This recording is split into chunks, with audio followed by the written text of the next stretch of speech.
설마. 이럴 수가 없어. 강민수 의사는 숨이 막힐 것 같았습니다. 30살 건축 현장 사고 환자의 상의를 벗긴 순간 그의 세계가 완전히 뒤바뀌었어요. 왼쪽 어깨에 선명하게 새겨진 별 모양 점이 30년 전 잃어버린 기억을 폭발시켰거든요. 민수의 심장이 미친 듯이 뛰었고 손은 통제할 수 없을 만큼 떨렸습니다. 과연 이 환자는 누구일까요? 그리고 민수가 평생 감춰온 끔찍한 비밀이 드러나는 순간 모든 것이 돌이킬 수 없이 바뀌게 될 것입니다. 지금 사연 시작합니다. 새벽 4시 성모병원 응급실은 전쟁터였습니다. 다중 추돌 사고로 7명의 중환자가 동시에 실려왔고 의료진들은 분주하게 움직이고 있었어요. 그 중심에서 강민수 의사는 마치 지휘관처럼 침착하게 환자들을 분류하며 지시를 내리고 있었습니다. 이 환자는 즉시 수술실로, 저쪽은 영상의학과 먼저 보내세요. 민수의 목소리에는 30년간 쌓인 경험에서 나오는 확신이 담겨 있었어요. 하지만 그의 눈동자 깊숙한 곳에는 어떤 공허함이 자리 잡고 있었습니다. 마치 아무리 많은 생명을 구해도 채워지지 않는 빈자리가 있는 것처럼요. 3시간에 걸친 연속 수술을 마친 민수는 수술복을 벗으며 왼손 등의 화상 흉터를 무의식적으로 만졌습니다. 30년 전 그날의 기억이 스며든 흉터였어요. 의료진들이 하나둘 집으로 돌아가는 가운데 민수는 홀로 응급실 휴게실에 남아 식은 커피를 마시고 있었습니다. 또 하루가 지나가는구나. 민수는 지갑에서 낡은 사진 한 장을 꺼냈어요. 30년 전 젊은 자신과 아내, 그리고 생후 6개월 된 아들의 모습이 담긴 사진이었습니다. 아들의 천진한 미소를 바라보며 민수의 눈가에 희미한 그림자가 드리웠어요. 준영아, 아빠가 더 조심했다면.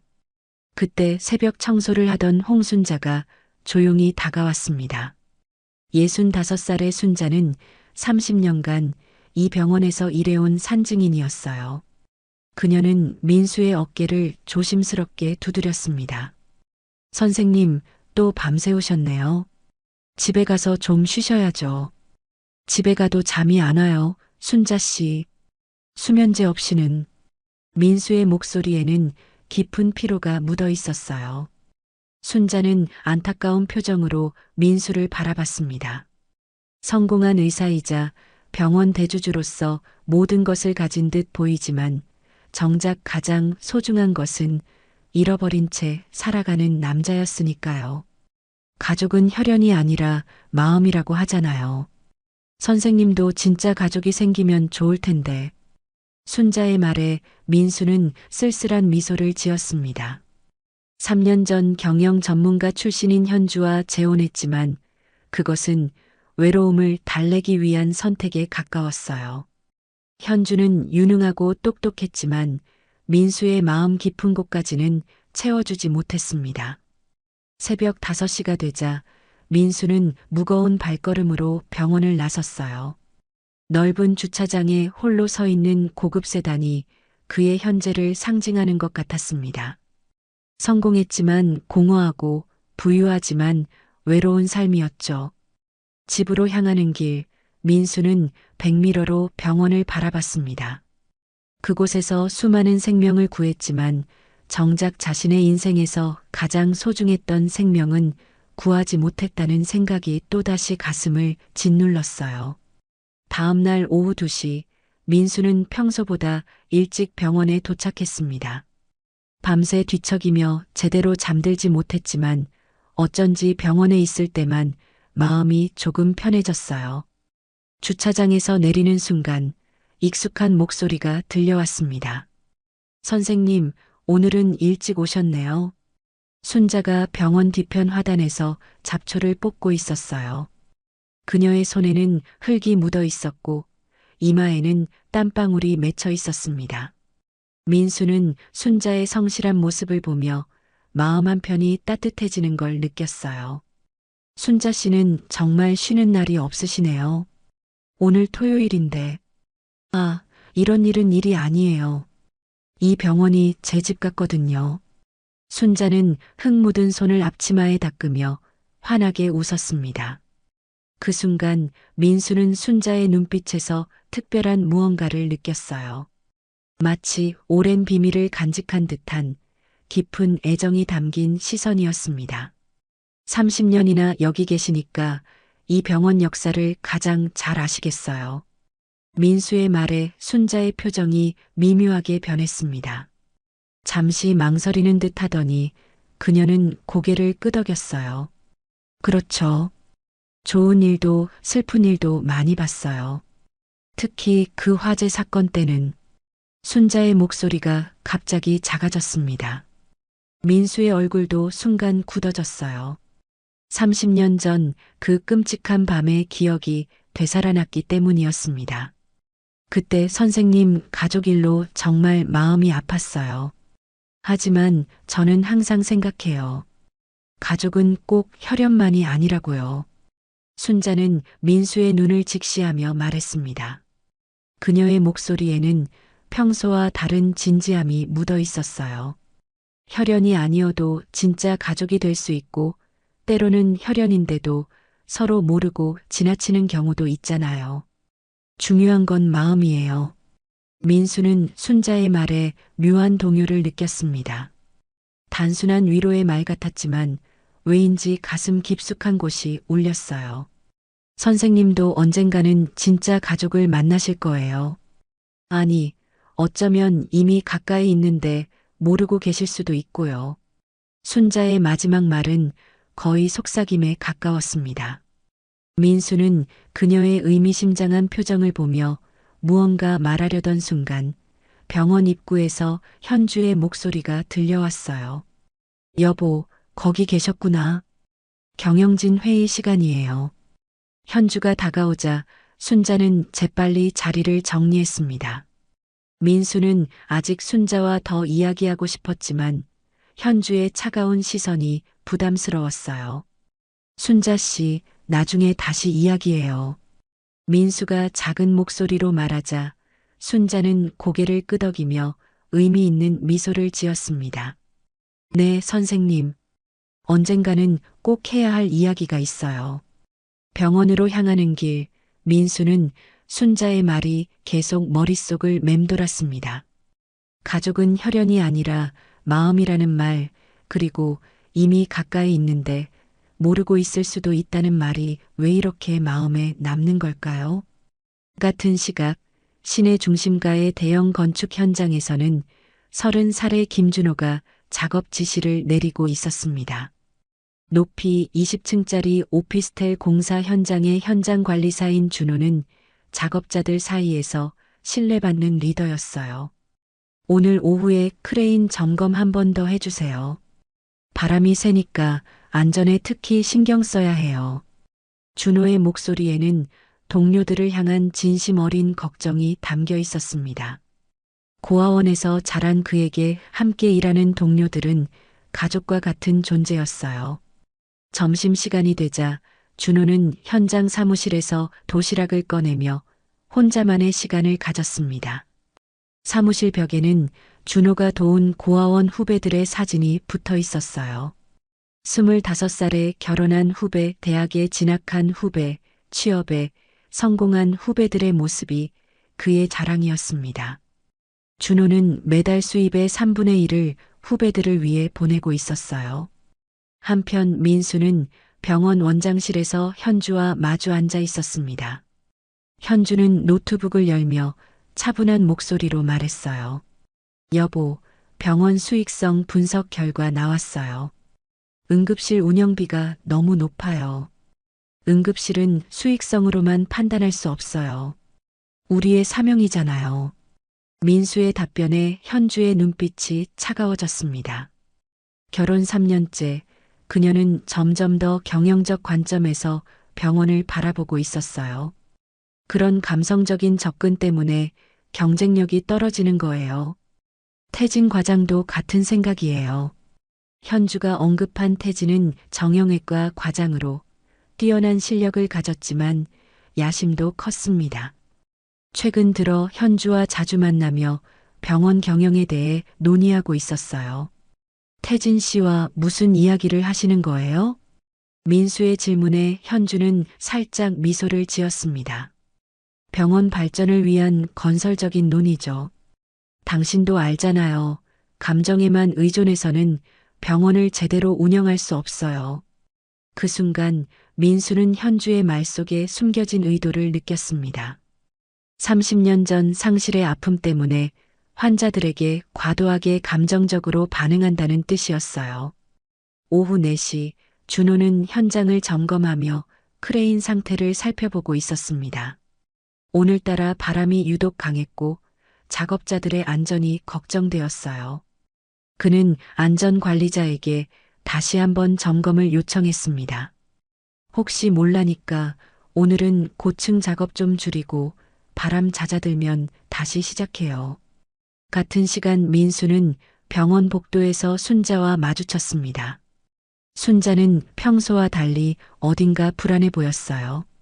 순자 씨, 무슨 일 있으세요? 표정이 좋지 않은데요. 아니에요, 그냥. 왠지 오늘은 무슨 일이 일어날 것 같은 느낌이 들어서요. 순자의 말에 민수도 묘한 불안감을 느꼈습니다. 30년간 병원에서 일한 순자의 직감은 때로 놀랍도록 정확했거든요. 오후 5시가 되자 준호는 마지막 안전 점검을 마치고 하루 일을 정리하려 했습니다. 하지만 갑작스러운 돌풍이 현장을 휩쓸었고 크레인이 불안하게 흔들리기 시작했어요. 운명의 톱니바퀴가 돌아가기 시작한 순간이었습니다. 오후 5시 40분 건축 현장에 갑작스러운 재앙이 닥쳤습니다. 초속 15m가 넘는 강풍이 불어닥치면서 10층 높이에 설치된 타워 크레인이 위험하게 흔들리기 시작했어요. 준호는 즉시 무전기를 집어들며 큰 소리로 외쳤습니다.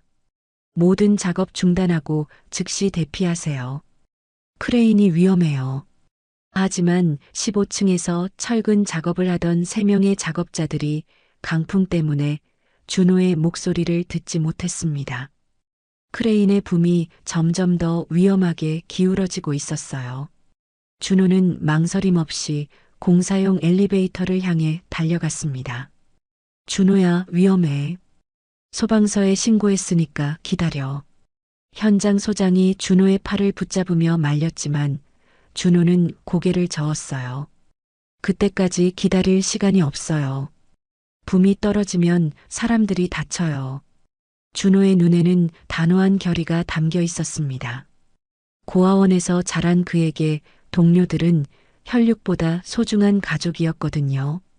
엘리베이터가 올라가는 동안 준호의 심장은 빠르게 뛰었지만 두려움보다는 동료들에 대한 걱정이 더 컸어요. 15층에 도착한 준호는 강풍과 소음 속에서도 작업자들을 향해 소리쳤습니다. 바람 소리 때문에 목소리가 제대로 들리지 않아 준호는 손을 흔들며 몸짓으로도 위험을 알렸어요. 작업복이 강풍에 펄럭이며 준호의 몸을 흔들었지만 그는 꿋꿋이 자리를 지켰습니다. 빨리 대피하세요. 크레인이 무너져요. 3명의 작업자들은 준호의 간절한 외침을 듣고 서둘러 안전한 곳으로 이동하기 시작했습니다. 그중 한 명은 발을 헛디뎌 넘어질 뻔했지만 준호가 재빨리 달려가 부축해 주었어요. 마지막 작업자가 안전지대로 들어가는 순간 거대한 금속 소리와 함께 크레인의 붐이 기울어지기 시작했어요. 준호는 재빨리 주변을 살피며 마지막 점검을 했습니다. 다행히 모든 작업자들이 안전한 곳으로 대피한 것을 확인했어요. 하지만 그 순간 강풍에 휩쓸린 크레인의 와이어가 끊어지면서 거대한 철골 구조물이 준호가 서 있던 곳을 향해 떨어지기 시작했습니다. 조심해. 동료들의 절규가 들렸지만 이미 늦었어요. 준호는 피할 새도 없이 무너져 내리는 철골에 맞아 의식을 잃었습니다. 그의 몸은 15층 높이에서 아래층 안전망으로 떨어졌고 곧바로 피가 흘러나왔어요. 안전망이 있어서 다행이었지만 떨어지는 과정에서 입은 상처는 심각해 보였습니다. 119에 신고했어요. 구급차 곧 와요. 현장은 순식간에 아수라장이 되었습니다. 동료들은 의식을 잃은 준호 주변에 모여들어 안전망 위에서 응급처치를 시도했어요. 준호의 얼굴은 창백했고 왼쪽 다리와 가슴 부위에서 심한 출혈이 계속되고 있었습니다. 현장 소장은 준호의 손을 꽉 잡으며 간절히 말했어요. 준호야, 정신 차려. 곧 병원 가니까 버텨. 10분 후 구급차가 현장에 도착했습니다. 응급구조사들은 준호의 상태를 확인한 후 즉시 들것에 옮겼어요. 준호의 호흡은 얕았고 맥박도 불규칙했습니다. 다발성 외상 환자입니다. 혈압이 떨어지고 있어요. 가장 가까운 종합병원으로 이송해야 해요. 구급차는 사이렌을 울리며 성모병원을 향해 달렸습니다. 바로 민수가 일하는 그 병원이었어요. 운명의 실이 서서히 엮이기 시작한 순간이었습니다. 구급차 안에서 응급구조사는 계속해서 준호의 생체 징후를 확인하며 병원의 상황을 전달했어요. 같은 시각 성모병원 응급실에서는 민수가 다른 환자를 진료하고 있었습니다. 오늘따라 응급실이 붐볐고 민수는 연달아 들어오는 환자들을 보며 지친 기색을 감추지 못했어요. 갑자기 응급실 문이 열리며 간호사가 급하게 뛰어들어왔습니다. 선생님, 건축 현장 사고 환자가 들어와요. 상태가 심각해요. 민수는 즉시 손을 씻으며 응급실로 향했습니다. 오늘 아침 순자가 말했던 불길한 예감이 문득 떠올랐어요. 구급차에서 내려지는 들것 위의 환자를 보는 순간 민수는 묘한 감정을 느꼈습니다. 의식을 잃은 채 누워있는 30살 남자의 모습에서 왠지 모를 친숙함이 느껴졌습니다. 환자 이름이 뭐죠? 김준호 30살이에요. 건축 현장에서 추락사고 당했습니다. 준호라는 이름을 들은 순간 민수의 가슴이 뛰었습니다. 30년 전 잃어버린 아들의 이름이 준영이었거든요. 비슷한 이름이었지만 그것만으로는 특별한 의미를 부여할 수 없었어요. 하지만 민수는 이상하게도 이 환자에게서 눈을 뗄 수가 없었습니다. 활력 징후는 어때요? 혈압 90/50, 맥박 120. 의식 잃은 지 20분 정도 됐어요. 민수는 준호의 상태를 신속하게 확인했습니다. 왼쪽 다리 골절과 가슴 부위 타박상, 그리고 머리에 경미한 외상이 있었어요. 다행히 생명에는 지장이 없어 보였지만 정밀 검사가 필요한 상황이었습니다. 민수는 평소보다 더욱 세심하게 환자를 살폈고 간호사들도 그의 특별한 관심을 눈치챘어요. 병원 복도 끝에서 이 모든 상황을 지켜본 순자는 놀란 표정을 감추지 못했습니다. 들것에 실려온 환자의 얼굴을 본 순간 30년 전 기억이 생생하게 되살아났거든요. 그 아이의 모습과 너무나 닮아 있었습니다. 순자의 손이 떨리기 시작했고 가슴이 두근거렸어요. 준호가 응급실에 도착한 지 10분 후 병원 내부는 긴장감에 휩싸였습니다. 민수는 엑스레이 결과를 보며 깊은 고민에 빠져 있었어요. 왼쪽 대퇴골 골절과 늑골 2개 골절, 그리고 내부 출혈 가능성까지 있어서 즉각적인 수술이 필요한 상황이었습니다. 선생님, 수술실 2개가 동시에 비어 있어요. 어떻게 하시겠어요? 간호사의 질문에 민수는 잠시 망설였습니다. 평소 같으면 당직 의사에게 맡기거나 다른 과로 넘길 수 있는 사안이었어요. 하지만 이상하게도 이 환자만큼은 자신이 직접 봐야겠다는 강한 충동이 들었습니다. 민수 자신도 이런 감정이 낯설었어요. 30년간 의사 생활을 하면서도 이렇게 특정 환자에게 끌리는 감정은 처음이었거든요. 그때 응급실 문이 열리며 현주가 들어왔어요. 그녀는 평소보다 차가운 표정으로 민수에게 다가왔습니다. 현주의 눈빛에는 계산적인 무언가가 담겨 있었어요.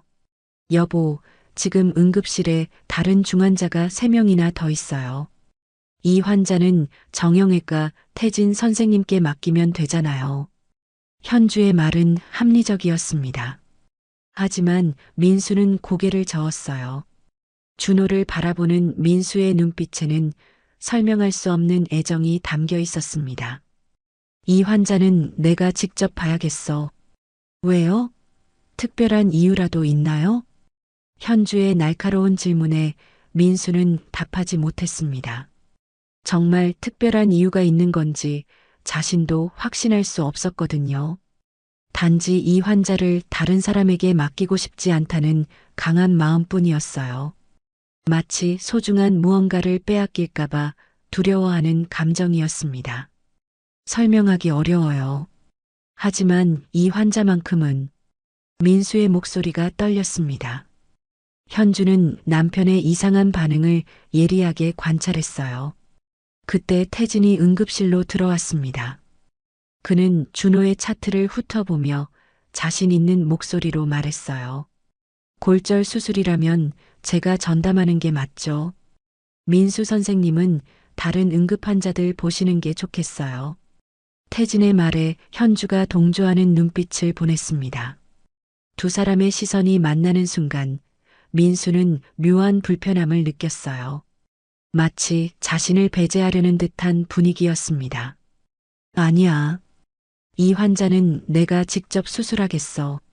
민수의 단호한 말에 태진의 표정이 굳어졌어요. 그는 현주를 흘끗 바라보며 다음 수를 계산하고 있었습니다. 무슨 특별한 이유가 있으신가요? 의학적으로 봤을 때 제가 하는 게 더 효율적일 텐데요. 효율성의 문제가 아니야. 민수는 자신도 모르게 목소리를 높였습니다. 왜 이렇게 감정적으로 반응하는지 스스로도 놀라웠어요. 응급실에 있던 간호사들과 의료진들이 조용히 지켜보기 시작했습니다. 어수선한 분위기 속에서 민수는 점점 고립되어 가는 자신을 느꼈어요. 현주는 민수의 어깨에 손을 올리며 부드럽게 말했어요. 하지만 그녀의 눈빛은 차가웠습니다. 여보, 너무 무리하지 마세요. 오늘 이미 3번이나 연속 수술했잖아요. 나는 괜찮아. 하지만 병원 전체를 생각해야죠. 다른 응급 환자들도 있고 병원 경영적으로도. 현주의 말은 맞았지만 민수에게는 받아들이기 어려웠습니다. 그는 준호를 바라보며 마음속 깊은 곳에서 올라오는 보호 본능을 느꼈어요. 이런 감정은 30년 전 아들을 잃었을 때 이후 처음이었습니다. 그때 순자가 조용히 다가왔습니다. 그녀는 준호의 얼굴을 유심히 살펴보며 손을 떨었어요. 30년 전 기억이 너무나 생생하게 되살아나고 있었습니다. 선생님, 이 환자분, 뭔가 특별해 보이시지 않아요? 순자의 말에 민수는 깜짝 놀랐습니다. 자신이 느끼고 있던 것과 똑같은 감정을 순자도 느끼고 있었던 거예요. 왜 그런 말씀을 하시는 거예요? 그냥 느낌이에요. 아주 오래전에 본 듯한. 특히 이 얼굴 생김새가. 순자의 목소리가 떨렸습니다. 그녀는 30년 전 그날의 기억을 애써 억누르며 말을 흐렸어요. 하지만 확신은 점점 커져갔습니다. 현주는 순자의 개입이 못마땅한 듯 인상을 찌푸렸습니다. 순자 씨, 의료진 회의에 끼어들지 마세요. 이건 전문적인 판단이 필요한 문제예요. 죄송해요. 그냥 청소하러 왔다가. 순자가 물러서려는 순간 민수가 그녀를 불러 세웠어요. 순자 씨 말이 맞아요. 이 환자는 정말 특별해 보여요. 저도 같은 느낌이에요. 민수의 말에 태진이 코웃음을 쳤습니다. 의학적 근거 없이 감정적으로 판단하시는 건 위험해요. 환자에게도 좋지 않고 병원 평판에도 문제가 될 수 있어요. 태진 선생님 말씀도 일리가 있어요. 너무 감정에 치우치시는 것 같아요. 현주가 태진의 편을 들자 응급실의 분위기는 더욱 팽팽해졌습니다. 민수는 자신이 점점 고립되어 가는 것을 느꼈어요. 하지만 준호를 포기할 수는 없었습니다. 그 순간 준호가 희미하게 의식을 되찾았습니다. 그는 흐릿한 눈으로 주변을 둘러보다가 민수와 눈이 마주쳤어요. 그 순간 두 사람 사이에 전기 같은 무언가가 흘렸습니다. 의사 선생님, 준호의 약한 목소리에 민수의 가슴이 뛰었습니다. 그 순간 민수는 확신했어요. 이 환자만큼은 자신이 직접 돌봐야 한다고요. 걱정하지 마세요. 제가 직접 수술할 테니까 꼭 낫게 해드릴게요. 민수의 따뜻한 말에 준호는 안도의 미소를 지었습니다. 그리고 다시 의식을 잃었어요. 하지만 그 짧은 순간의 교감은 민수에게 강한 확신을 주었습니다. 현주는 민수의 모습을 보며 불만을 감추지 못했습니다. 남편이 한 환자에게 이렇게 감정적으로 매달리는 모습이 이해되지 않았거든요. 여보, 정말 고집 부리시는 거예요? 이렇게 비합리적으로 행동하시면. 네. 이 환자는 내가 수술합니다. 다른 분들은 신경 쓰지 마세요. 민수의 단호한 선언에 현주와 태진은 서로 의미심장한 눈빛을 교환했습니다. 이 상황을 어떻게 이용할지에 대한 무언의 소통이었어요. 그들에게는 민수의 이상한 행동이 오히려 기회로 보였습니다. 응급실의 긴장이 극에 달한 순간 민수는 마침내 결단을 내렸습니다. 그는 현주와 태진의 반대를 무릅쓰고 준호의 손목을 조심스럽게 잡았어요. 그 순간 이상한 일이 일어났습니다. 마치 전기가 통하는 듯한 느낌이 두 사람 사이에 흘렀고 민수의 가슴이 뛰기 시작했어요. 이런 감정은 30년간 의사로 살아오면서 단 한 번도 경험해 본 적이 없었습니다. 이 환자는 내가 직접 집도해. 다른 의견은 받지 않겠어. 민수의 단호한 선언에 응급실이 조용해졌습니다. 30년간 성모병원에서 일하면서 민수가 이렇게 강경하게 나오는 모습을 본 적이 없었거든요. 간호사들과 의료진들은 서로 눈빛을 교환하며 상황을 지켜봤어요. 평소 온화하고 합리적이었던 민수의 이런 모습은 모든 사람들에게 충격이었습니다. 현주의 얼굴이 차갑게 굳어졌습니다. 결혼 3년 동안 남편이 자신의 말을 이렇게 무시하는 것은 처음이었어요. 더욱이 다른 사람들이 보는 앞에서 이런 모습을 보이다니요. 여보, 지금 뭐 하는 거야? 병원 전체 상황을 생각해야 한다고 했잖아. 현주의 목소리에는 분노가 섞여 있었습니다. 하지만 민수는 흔들리지 않았어요. 미안해. 하지만 이번만큼은 양보할 수 없어.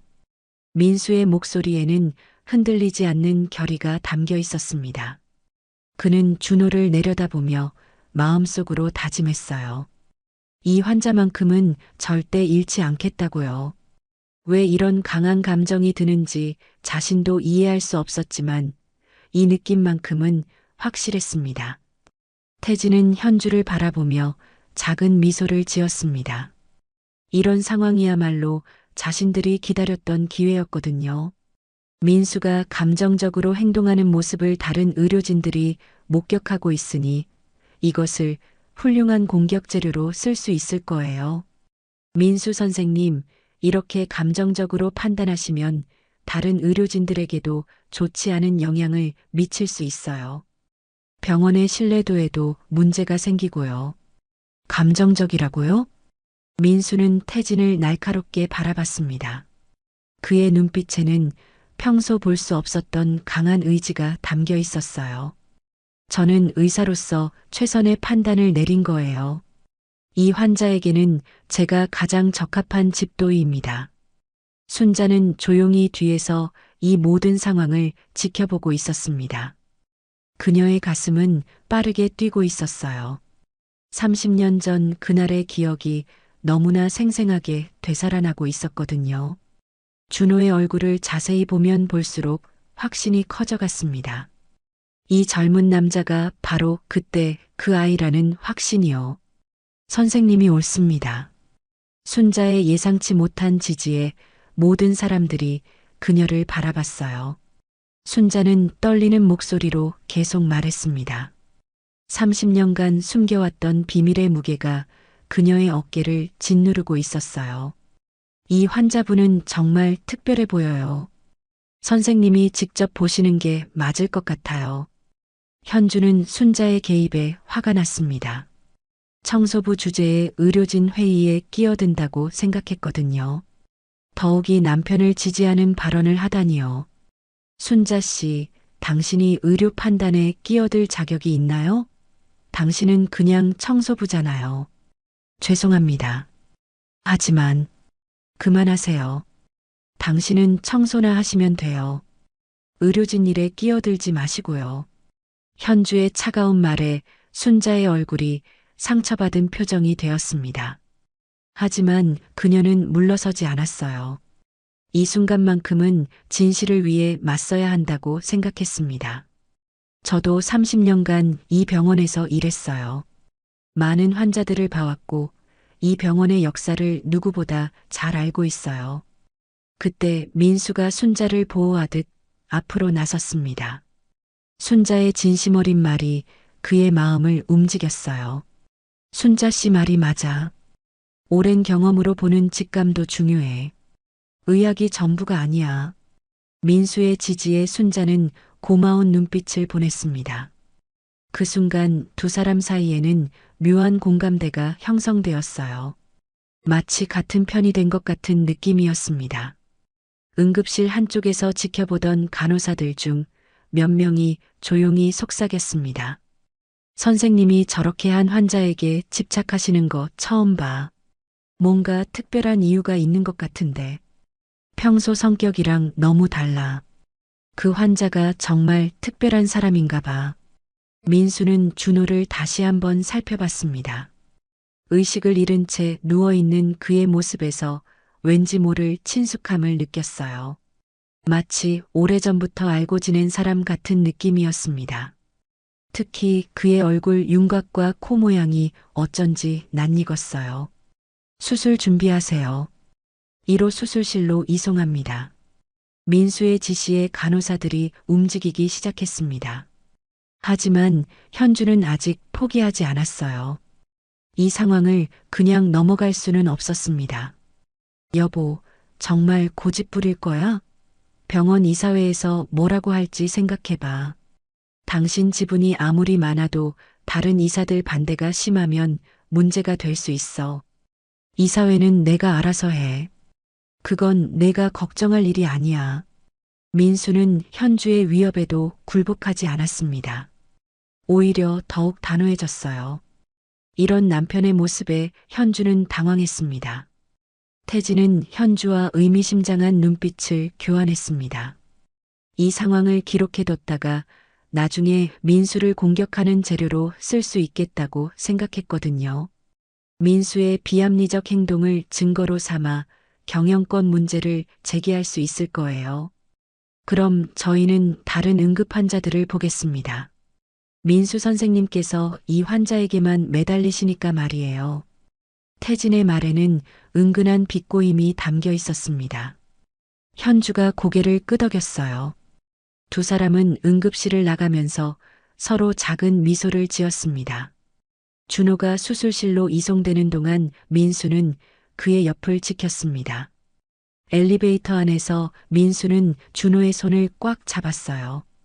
그 손이 왠지 익숙한 느낌이었습니다. 꼭 살려낼게. 약속해. 민수의 속삭임에 의식을 잃은 준호의 손가락이 미세하게 움직였습니다. 마치 민수의 말을 들은 것처럼요. 그 순간 민수는 전율을 느꼈어요. 수술실 앞에서 순자가 기다리고 있었습니다. 그녀는 민수에게 조용히 다가와 떨리는 목소리로 말했어요. 선생님, 이 환자분을 꼭 살려주세요. 정말 소중한 분인 것 같아요.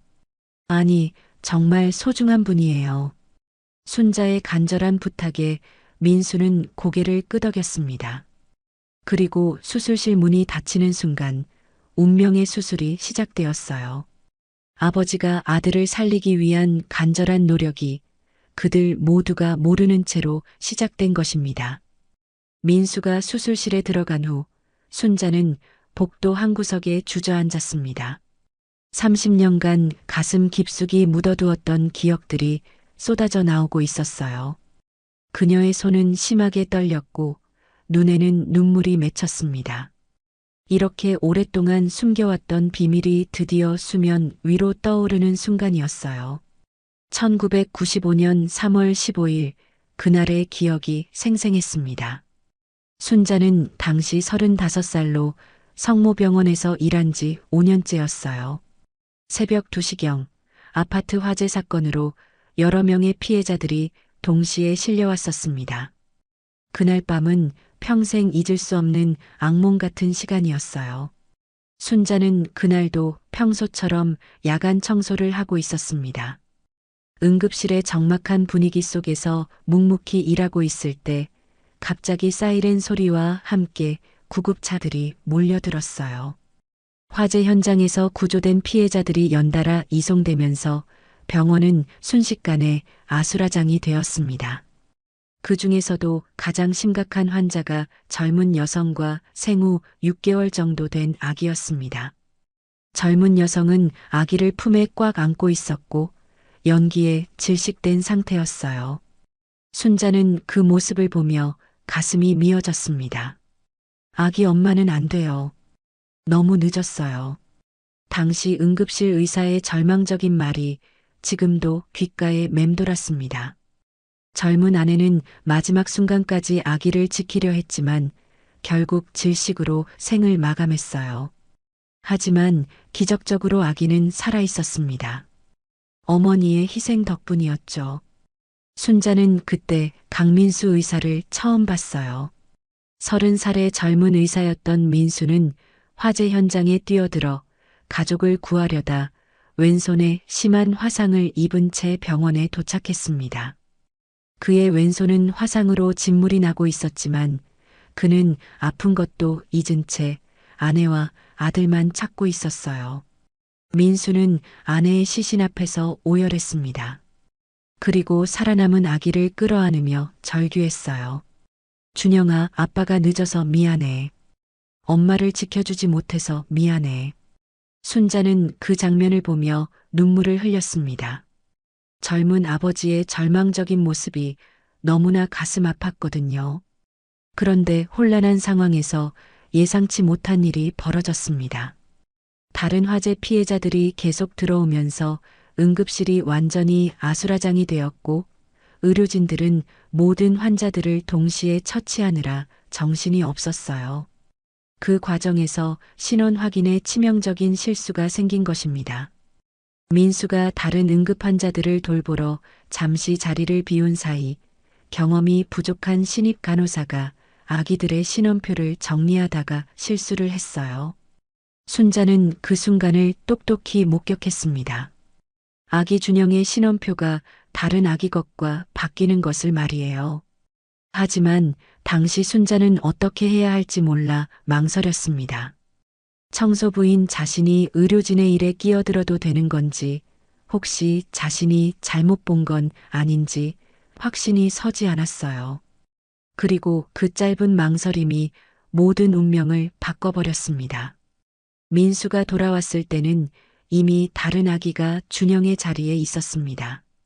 진짜 준영은 신원불명의 아기로 분류되어 임시보호소를 거쳐 고아원으로 보내질 예정이었어요. 순자는 그 사실을 알았지만 차마 말하지 못했습니다. 너무 혼란스러웠고 이미 일이 벌어진 후였거든요. 선생님, 이 아기는 누구예요? 당시 민수가 신원불명 아기를 보며 물었을 때 담당 간호사는 부모를 찾을 수 없다고 답했습니다. 민수는 그 아기가 바로 자신의 아들이라는 것을 전혀 모르고 있었어요. 대신 잘못 신원표가 붙은 다른 아기를 자신의 아들로 알고 장례를 치렀습니다. 순자는 진실을 말해야 한다고 생각했지만 시간이 지날수록 더욱 어려워졌어요. 민수는 깊은 상실감에 빠져 있었고 진짜 준영은 이미 고아원으로 보내진 상태였습니다. 그리고 무엇보다 순자는 자신이 즉시 말하지 않음으로써 일이 더 복잡해졌다는 죄책감에 시달렸어요. 며칠 후 순자는 고아원에 몰래 찾아가 준영을 확인했습니다. 왼쪽 어깨에 있는 별 모양 점을 보고 틀림없다는 것을 확신했어요. 하지만 그때는 이미 입양 절차가 진행되고 있었고 민수는 상실의 아픔에 빠져 정상적인 일상생활조차 어려운 상태였습니다. 30년 동안 순자는 이 비밀을 가슴에 묻고 살았습니다. 민수가 서서히 상처를 회복하고 재혼을 하며 새로운 삶을 시작하는 모습을 지켜보면서도 언젠가는 진실을 말해야 한다는 부담감을 안고 있었어요. 하지만 시간이 흘러갈수록 말하기는 더욱 어려워졌습니다. 그런데 오늘 그 아이가 다시 나타났습니다. 순자는 준호의 얼굴을 보는 순간 확신했어요. 성인이 된 모습이지만 어린 시절의 면형이 그대로 남아 있었고 특히 왼쪽 어깨에 있는 별 모양 점까지 똑같았거든요.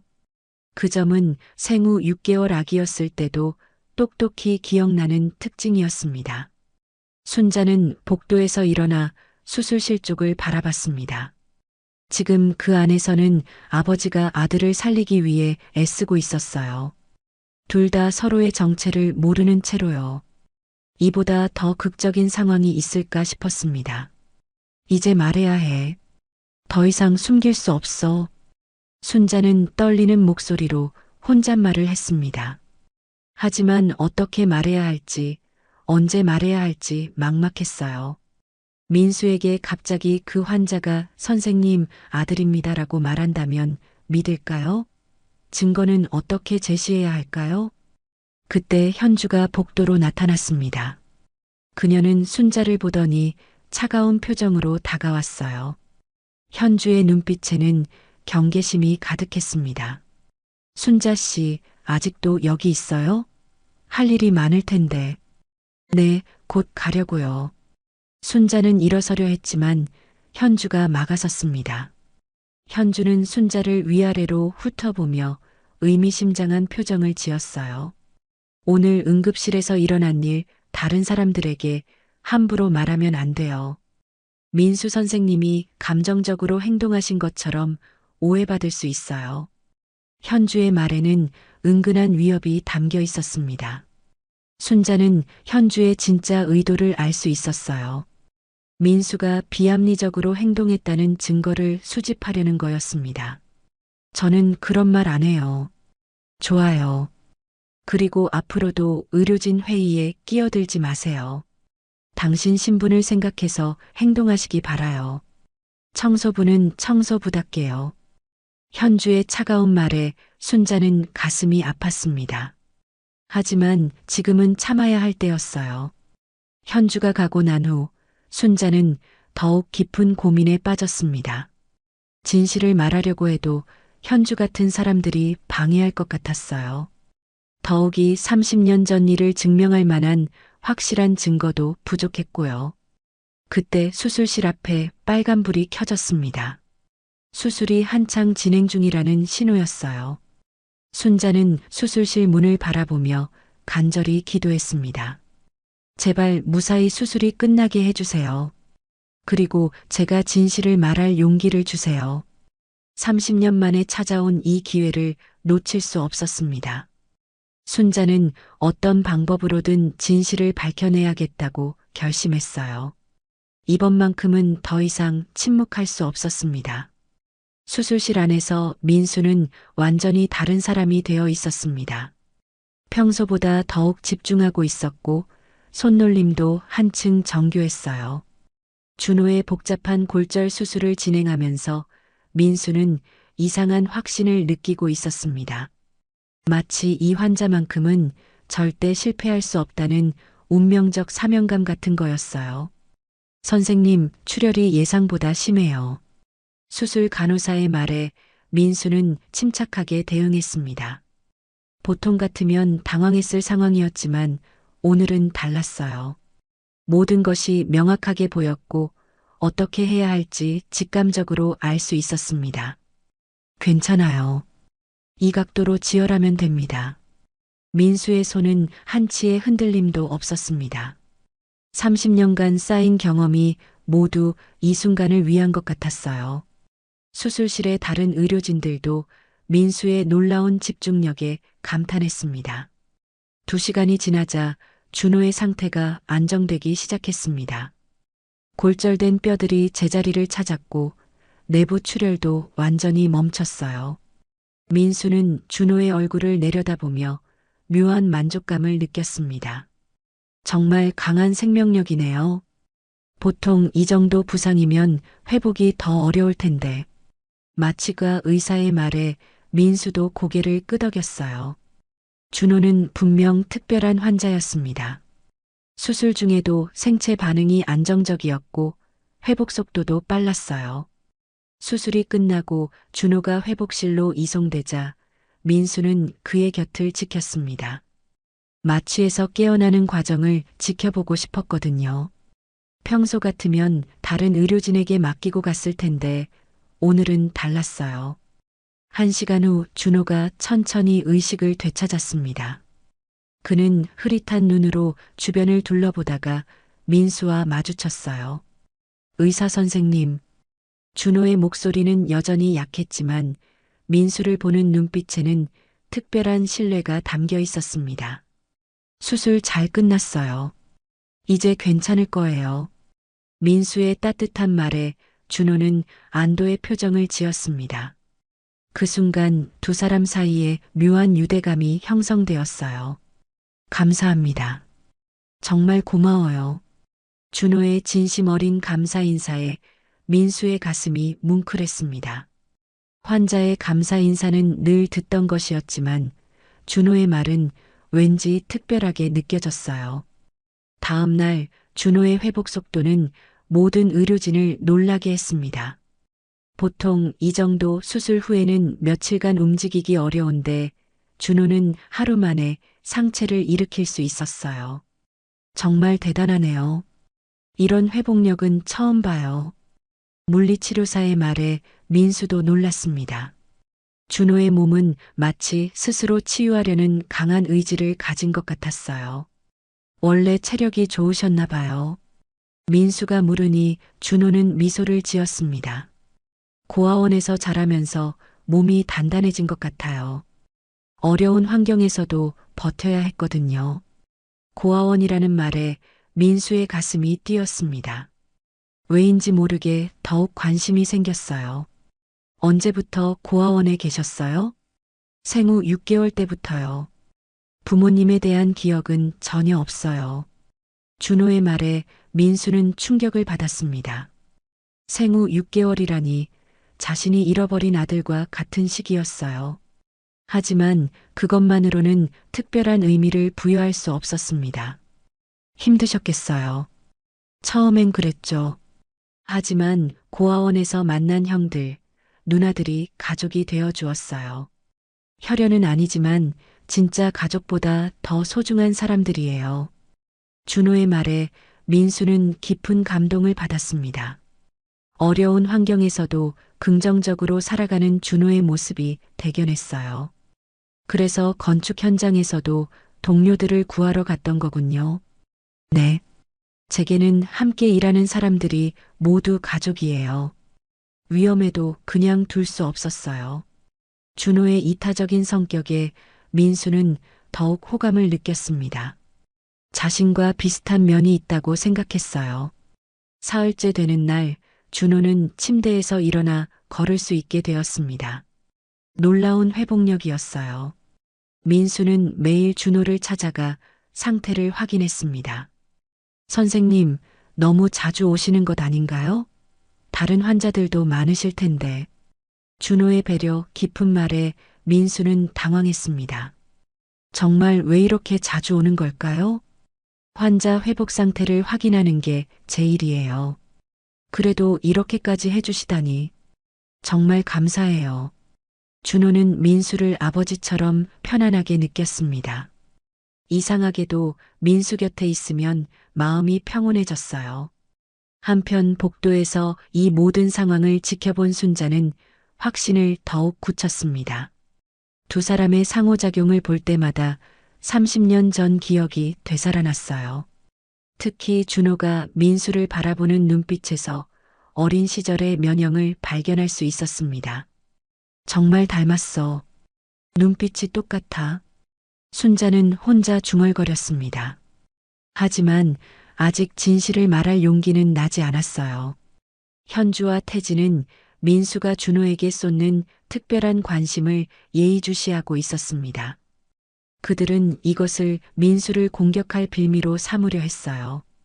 저 환자에게 너무 집착하고 있어. 다른 의료진들도 이상하게 생각하고 있어. 태진이 현주에게 말했습니다. 좋아. 계속 지켜보자. 언젠가 결정적인 실수를 할 거야. 현주의 눈빛에는 차가운 계산이 담겨 있었습니다. 하지만 민수와 준호는 그런 시선들을 의식하지 않았어요. 두 사람은 자연스럽게 가까워지고 있었고 서로에게서 특별한 위안을 찾고 있었습니다. 마치 오래전부터 알고 지낸 사이처럼요. 준호가 회복되면서 두 사람은 더 많은 대화를 나누게 되었습니다.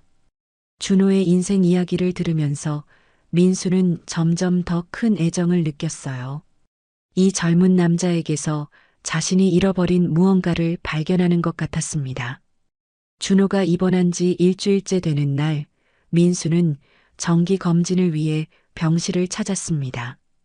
준호의 회복 상태는 놀라울 정도로 좋았어요. 골절 부위의 붓기도 많이 빠졌고 통증도 현저히 줄어들었습니다. 오늘은 상처 부위를 자세히 확인해 봐야겠어요. 상의를 벗어주세요. 민수의 말에 준호는 고개를 끄덕이며 병원복 상의를 벗기 시작했습니다.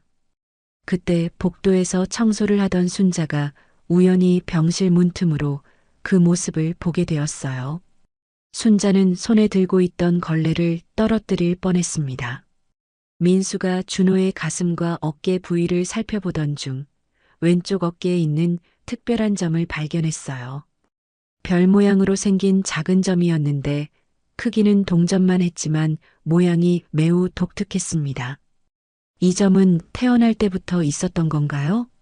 민수의 질문에 준호는 고개를 끄덕였어요. 네, 고아원 선생님들이 그러시더라고요. 제가 아기였을 때부터 있었던 점이라고요. 그 순간 민수의 손이 멈췄습니다. 가슴이 빠르게 뛰기 시작했어요.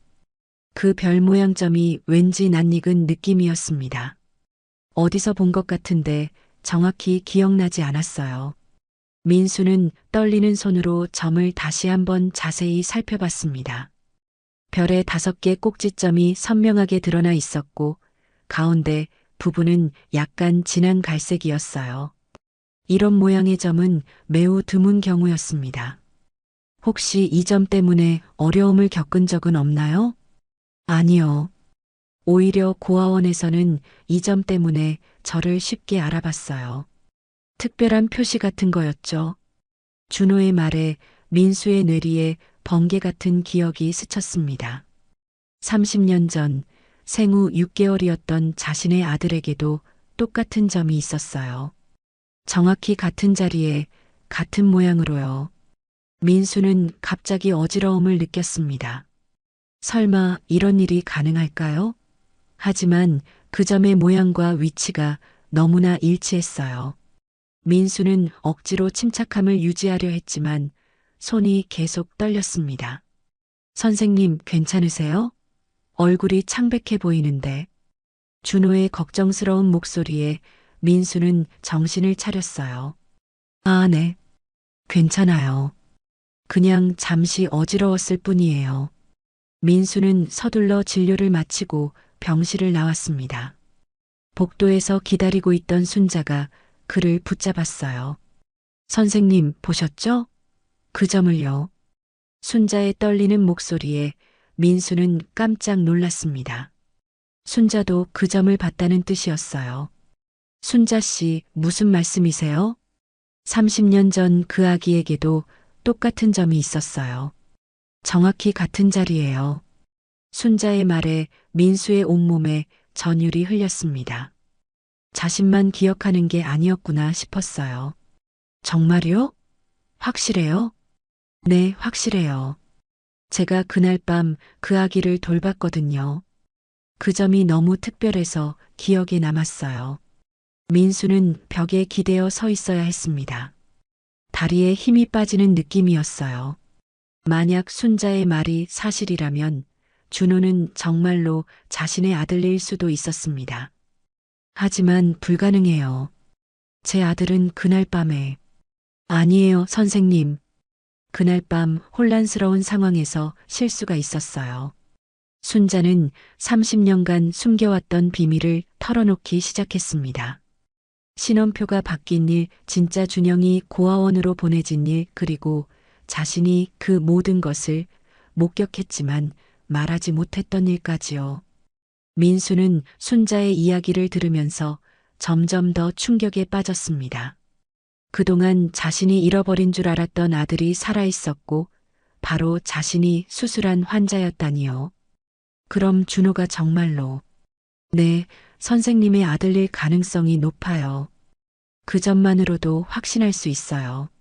순자의 확신에 찬 목소리에 민수는 더 이상 의심할 수 없었습니다. 지난 일주일간 준호에게 느꼈던 특별한 감정들이 이제 이해되었어요. 혈육에 대한 본능적인 끌림이었던 것입니다. 민수는 다시 병실로 들어가고 싶었지만 발걸음이 떨어지지 않았어요. 어떻게 이 사실을 받아들여야 할지, 준호에게 어떻게 말해야 할지 막막했습니다.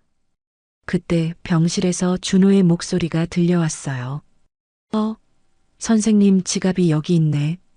준호가 민수의 지갑을 들고 나왔습니다. 진료 중에 떨어뜨린 모양이었어요. 지갑이 열려 있어서 안에 있던 사진이 보였습니다. 이 사진 속 아기가 누구예요? 정말 귀엽네요. 준호가 30년 전 자신의 어린 시절 사진을 보며 말했습니다. 아이러니한 상황이었어요. 그건 제 아들이었어요. 민수의 목소리가 떨렸습니다. 과거형으로 말했지만 이제는 현재형이 될 수도 있다는 생각이 들었어요. 아, 그러셨구나. 혹시 무슨 일이 있었나요? 표정이 슬퍼 보이세요. 준호의 순수한 질문에 민수는 대답할 수 없었습니다. 어떻게 당신이 바로 그 아들일지도 모른다고 말할 수 있을까요? 순자가 조용히 다가와 민수의 어깨에 손을 올렸습니다. 선생님, 이제 확인해 보셔야 해요. 혈액형부터 시작해서요. 순자의 말에 민수는 고개를 끄덕였습니다. 과학적으로 확인하는 것이 먼저였어요. 하지만 가슴 한편으로는 이미 확신하고 있었습니다. 준호가 자신의 잃어버린 아들이라는 것을요. 준호의 별 모양점을 발견한 다음 날 민수는 은밀하게 혈액형 검사를 준비했습니다. 하지만 그의 행동은 현주와 태진의 감시망을 피할 수 없었어요. 현주는 남편이 준호에게 보이는 비정상적인 관심을 계속 주시하고 있었거든요. 여보, 어제 그 환자 혈액 검사를 또 지시했다면서요? 현주가 민수의 사무실로 들어오며 날카롭게 물었습니다. 민수는 당황했지만 애써 침착한 척했어요. 회복 상태 확인을 위해서예요. 하지만 이미 지난주에 검사했잖아요. 왜 이렇게 자주 하는 거예요? 현주의 추궁에 민수는 대답을 망설였습니다. 준호가 자신의 아들일 가능성에 대해서는 아직 확신이 서지 않았고 섣불리 말했다가는 큰 문제가 될 수 있었어요. 의사의 판단이에요. 더 이상 간섭하지 말아줘. 민수의 차가운 반응에 현주의 눈빛이 더욱 날카로워졌습니다. 그녀는 태진에게 즉시 연락했어요. 태진 씨, 민수가 뭔가 숨기고 있어요. 그 환자와 관련해서요.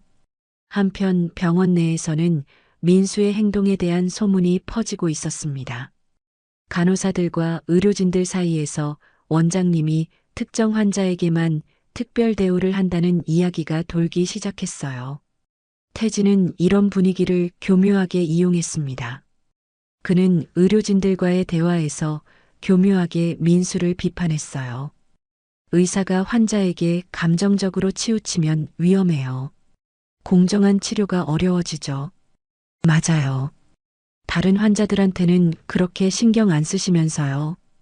의료진들의 불만이 조금씩 커져가고 있었습니다. 태진은 이런 분위기가 만족스러웠어요. 그런 가운데 혈액형 검사 결과가 나왔습니다. 민수와 준호 모두 AB형이었어요.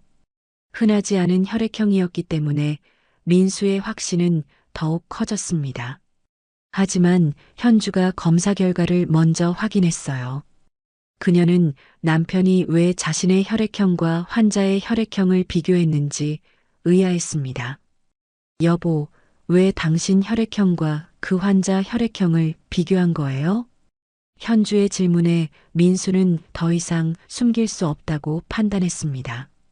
하지만 조심스럽게 접근했어요. 혹시 그 환자가 특별한 사람일 수도 있어서요. 특별한 사람이라니 무슨 뜻이에요? 민수는 깊은 숨을 쉬고 말했습니다. 30년 전 잃어버린 우리 아들과 비슷한 점들이 있어요. 현주는 깜짝 놀랐습니다. 남편이 죽은 아들 때문에 정신적으로 불안정해진 것이라고 생각했어요. 여보, 정신 차려요. 그 아이는 이미 죽었어요. 당신도 장례를 치렀잖아요. 하지만 혈액형도 같고 나이도 맞고 우연의 일치일 뿐이에요. 제발 현실을 받아들여요. 현주는 민수가 정신적으로 문제가 있다고 확신했습니다.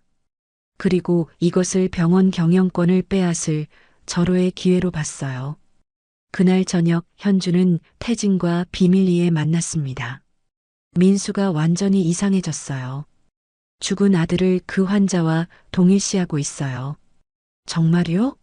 그건 의사로서 치명적인 문제네요. 태진의 눈빛이 번뜩였습니다. 이보다 더 좋은 공격 재료는 없었어요. 경영진 회의를 소집해야겠어요. 민수의 정신 상태를 문제 삼아서요. 현주와 태진은 구체적인 계획을 세우기 시작했습니다. 민수가 환자와 개인적 감정을 혼동하고 있다는 증거들을 수집했어요. 다음 날 민수는 DNA 검사를 의뢰하려 했습니다. 하지만 태진이 검사실에 미리 압력을 넣어놨어요. 원장님의 개인적인 검사는 거부하라고 했습니다. 검사실 직원의 말에 민수는 당황했습니다. 자신의 병원에서 자신이 검사를 거부당하다니요. 무슨 권한으로 그런 지시를 내린 거예요? 태진 과장님이 병원 규정을 들어서요. 개인적 목적의 검사는 불가하다고요. 민수는 분노했지만 어쩔 수 없었습니다. 태진이 병원 내에서 자신의 영향력을 확대하고 있다는 것을 느꼈어요. 그때 순자가 민수를 찾아왔습니다. 선생님 조심하세요.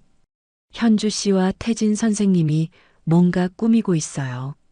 뭘 꾸민다는 거예요? 경영진 회의를 열어서 선생님을 몰아내려고 해요. 선생님이 정신적으로 불안정하다고 주장하면서요. 순자의 말에 민수는 충격을 받았습니다. 자신이 아들을 찾으려는 노력이 오히려 위기를 불러온 것이었어요. 어떻게 알았어요? 청소하면서 우연히 들었어요. 그들이 증거를 수집하고 있어요. 민수는 절망감을 느꼈습니다. 준호가 정말 자신의 아들인지 확인도 못 해보고 모든 것을 잃을 위기에 처한 거예요. 그날 오후 응급 경영진 회의가 소집되었습니다. 현주가 주도한 회의였어요. 민수 원장의 최근 행동에 대해 심각한 우려를 표명합니다. 현주는 준비해온 자료들을 제시했습니다. 민수가 준호에게만 특별 대우를 한 기록들, 불필요한 검사들, 그리고 다른 환자들을 소홀히 한 증거들이었어요. 이는 의사로서 적절하지 않은 행동입니다. 태진도 가세했습니다. 환자와 개인적 감정을 혼동하는 것은 의료 윤리에 위배됩니다. 경영진들은 점점 현주와 태진의 편으로 기울어졌습니다. 민수는 고립되어 갔어요. 그 환자는 정말 특별한 의미가 있는 사람이에요. 민수가 변명하려 했지만 구체적인 증거 없이는 설득력이 없었습니다. 원장님의 개인적 감정이 병원 운영에 지장을 주고 있습니다. 결국 회의에서는 민수의 의료진 지휘권을 일시 정지하기로 결정했습니다. 태진이 임시로 의료진을 총괄하게 되었어요. 그리고 그 환자는 다른 병원으로 이송하겠습니다. 현주의 마지막 발언에 민수는 절규했습니다. 안 돼요. 그 환자만큼은. 하지만 이미 결정된 일이었습니다. 민수는 자신의 병원에서 축출당하고 준호마저 이를 위기에 처했어요. 경영진 회의가 끝난 후 민수는 자신의 사무실에서 쫓겨났습니다.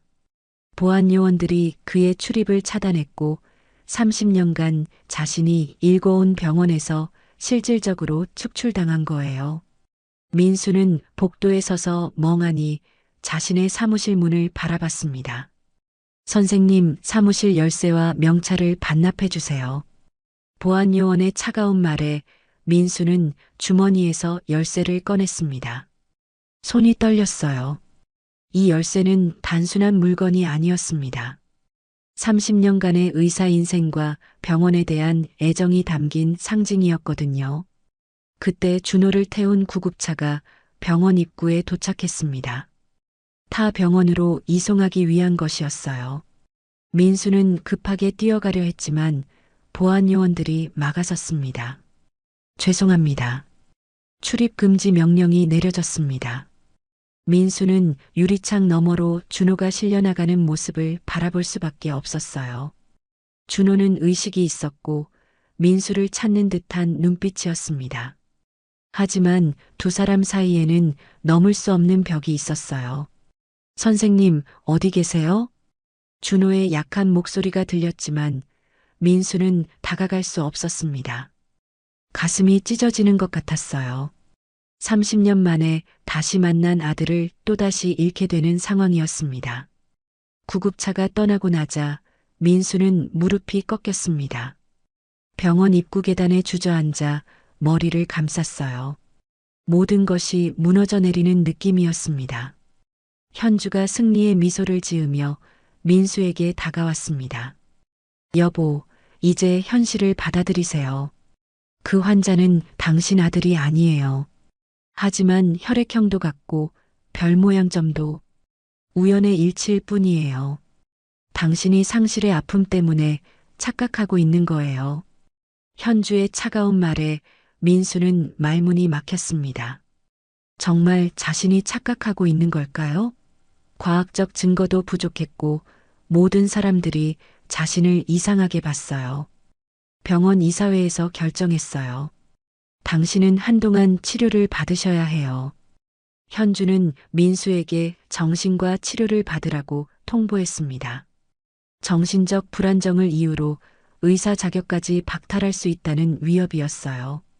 그날 저녁 민수는 텅 빈 집에 혼자 앉아 있었습니다. 30년 전처럼 모든 것을 잃은 기분이었어요. 아내도 아들도 그리고 이제는 의사로서의 삶까지 모두 사라졌습니다. 민수는 서랍에서 수면제를 꺼냈습니다.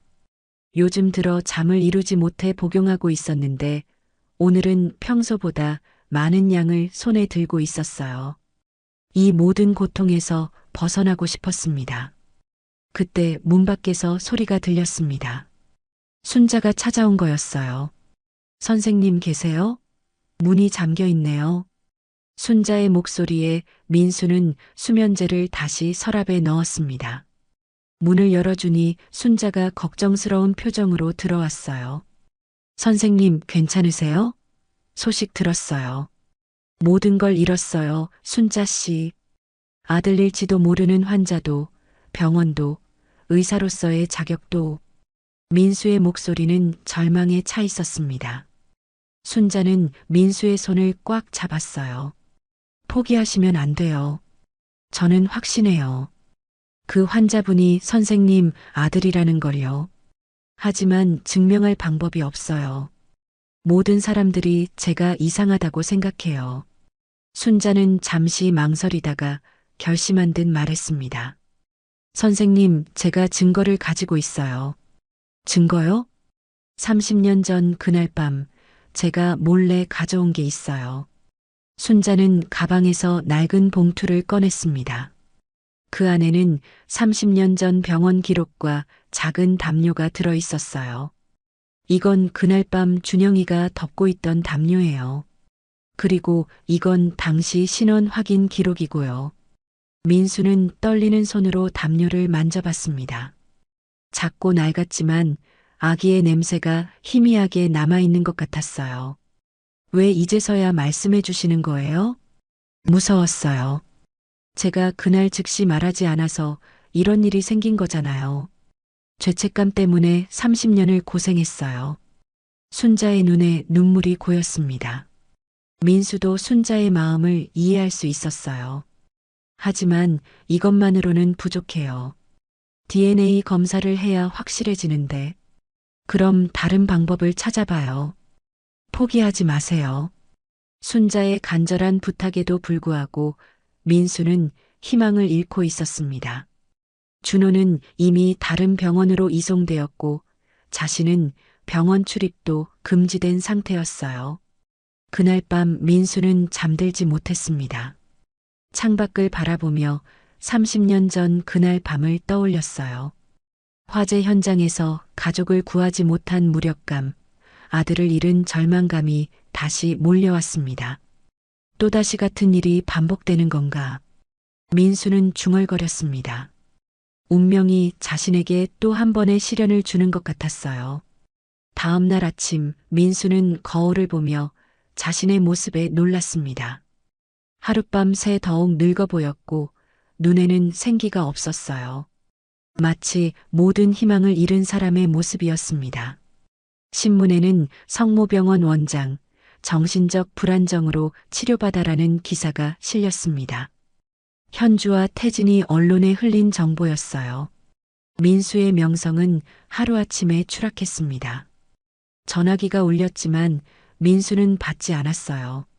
기자들의 연락이거나 호기심 어린 지인들의 전화일 것이 뻔했거든요. 그는 완전히 고립된 상태였습니다. 오후에 현주가 찾아왔습니다. 이혼 서류를 들고 있었어요. 여보, 이제 끝내요.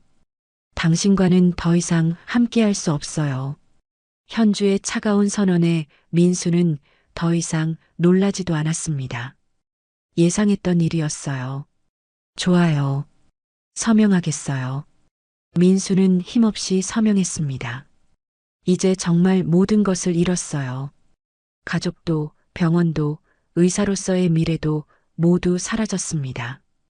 그리고 가장 중요한 것은 준호, 자신의 아들일지도 모르는 그 사람을 영원히 잃어버렸다는 것이었어요. 이혼 서류에 서명한 지 사흘 후 민수는 완전히 다른 사람이 되어 있었습니다. 수염은 자라고 머리는 헝클어져 있었으며 제대로 된 식사도 하지 않고 있었어요. 집안은 어수선했고 커튼을 쳐서 햇빛도 들어오지 않았습니다. 민수는 소파에 누워 천장을 바라보며 30년 전과 지금을 비교했습니다.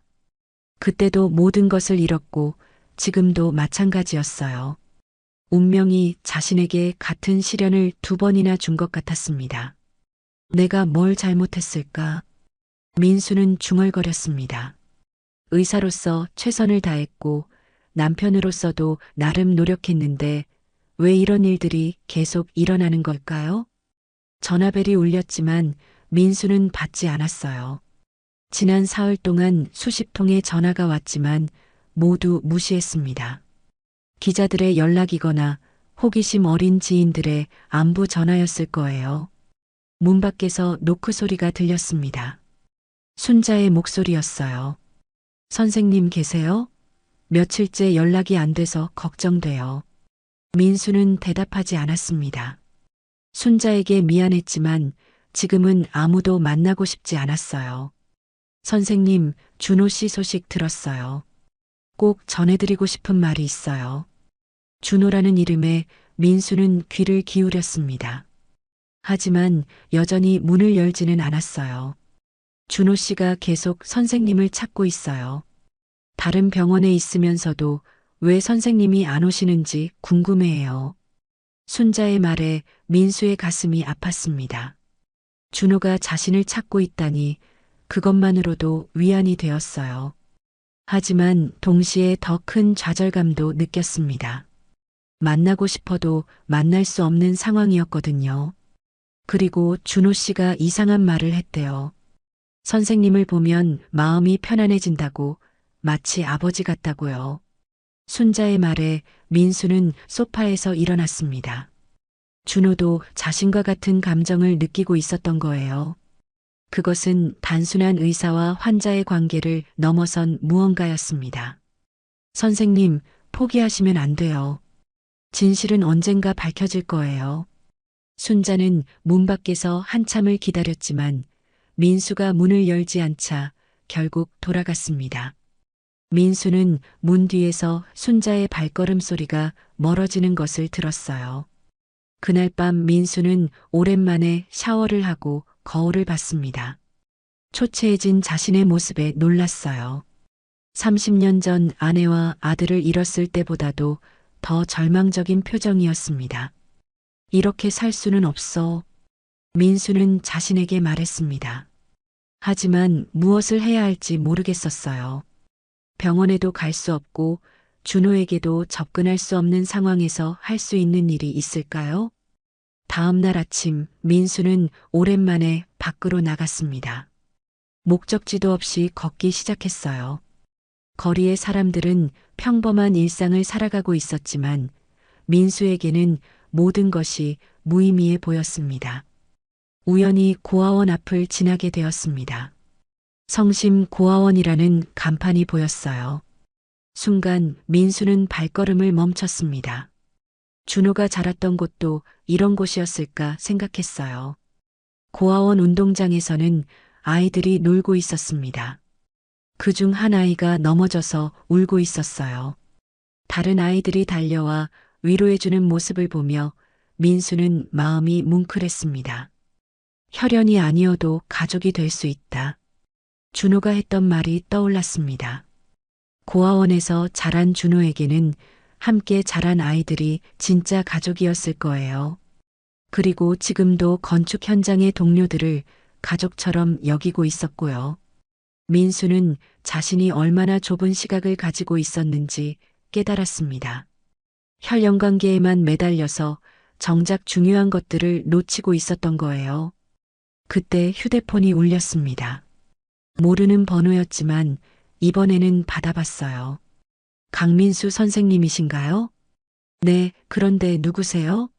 저는 준호 씨의 친구 정수입니다. 건축 현장에서 함께 일하는.